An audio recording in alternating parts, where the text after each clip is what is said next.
நான் தான் உங்கள் மித்ரன் பேசுகிறேன். இன்றைக்கி ஒரு கதை சொல்ல போகிறேன். அது ஒரு குட்டி வித்தியாசமான கதை. சரியா? அது எதுலேருந்து எடுத்திருக்கேன்னா திருக்குறள்லேருந்து எடுத்திருக்கிறேன்.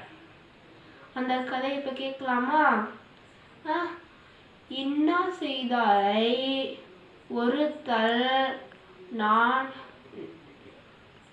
அவர் நாண நன்னயம் செய்து விடல். அப்படின்னா ஒருத்தவங்க நம்மளுக்கு கெட்டது செஞ்சாங்கன்னா நாம் அவங்களுக்கு கெட்டது செய்யக்கூடாது. அவங்க வெக்கப்படுற அளவுக்கு நல்லது தான் செய்யணும் அப்படின்னு பொருளுக்கு. இனிமே நீங்களாம் யாராவது நம்மளுக்கு கெட்டது செஞ்சாங்கன்னா அவங்களுக்கு நல்லது தான் செய்யணும். எப்பயுமே ஒரே மாதிரி தான் இருக்கணும். சரியா ஃப்ரெண்ட்ஸ்?